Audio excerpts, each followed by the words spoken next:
This presentation is entitled The Clinical Nurse Leader by Dana Bradley.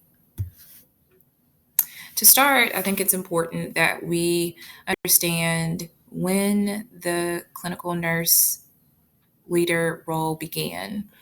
And it started with changes to the Affordable Care Act. There was a need to identify solutions to improving the quality of patient care and also to establish or prepare nurses with the skills and knowledge required to thrive in an ever changing healthcare system. In 2003, the first CNL role was piloted at the VA hospital here in Louisville, Kentucky. In 2007, there were graduate programs and national certification programs that began to emerge nationwide. In 2008, the VA hospital officially implemented their first CNL role. The CNL curriculum is as follows. These are areas of interest in which the CNL must be educated in. The first is critical thinking and clinical decision making, communication, ethics, human diversity and cultural competence, global healthcare, professional development within the CNL role, accountability, assessment, nursing technology and resource management, professional values, including social justice. Some of these topics or areas of interest do correlate with the curriculum of the registered nurse, but there are other areas in which the CNL must be mastery in order to fulfill their roles and responsibilities as a CNL. Some of the roles of a CNL, and this list is not all inclusive, so the roles are not limited to the following. Because the CNL role is fairly new, it's evolving and continuing to expand. But the first role here is the clinician. And as the clinician, it is the CNL's role to provide care across the lifespan and across all populations with an emphasis on health promotion and risk reduction services.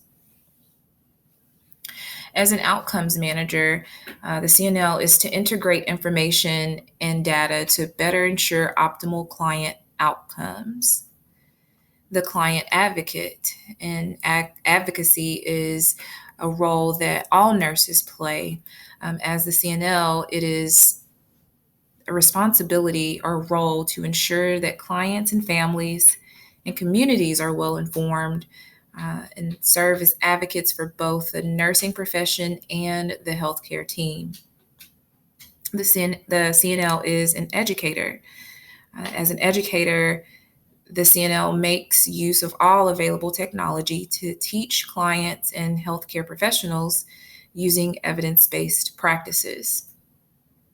The CNL can also play a role as an information manager. And in this role, they use information systems and technology to improve healthcare outcomes. Systems analyst, risk anticipator. And in this role, the CNL reviews client care delivery quality and anticipate risk in order to prevent medical errors. The CNL can play a role as a team manager, and in this role, they delegate and manage nursing resources and serve as a leader and partner of the interdisciplinary healthcare team. The CNL is a professional in healthcare, and in this role, they acquire the latest knowledge and skills to change healthcare practices and outcomes. And last but not least, I think it's important to mention that the CNL is a lifelong learner. As such, they are to recognize the value of the pursuit of new knowledge and skills in order to improve patient outcomes. Some of the responsibilities, and again, this is not an exhaustive list, the CNL facilitates collaborative care for patients. They provide mentoring to nursing staff, as would a coach of sorts. They establish and oversee a healthy working environment. They collect and evaluate patient risk, outcomes, and care plans. They coordinate direct care activities among nursing staff. And the CNL also provides lateral integration of healthcare services. So, what are some of the certification requirements? Number one, the CNL, um, those who want to be a CNL must hold a RN license within the United States, and it must be unencumbered without any restrictions. Number two, the prospective CNL must hold a master's degree or higher from an accredited institution that is accredited by an agency. The prospective CNL must complete a minimum of 400 clinical hours in preceptorship, and 300 of those 400 hours must be clinical. It's preferred that the prospective CNL is working with an active CNL, but that's not always the case. So it is okay to work with a master's level professional. The prospective CNL must take the NCLEX as well as a CNL exam, which consists of 140 questions.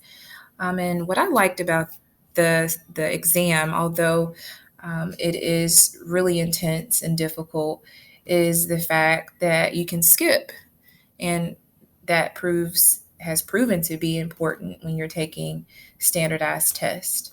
In order to pass that CNL exam, the participant must score a 350 out of 500. The exam is $425. The certification must be renewed every 5 years. And it's important to make some distinctions here between what the CNL is and is not, because it is a new role. The lines of responsibility are sometimes blurred. So the CNL is educated in advanced practices.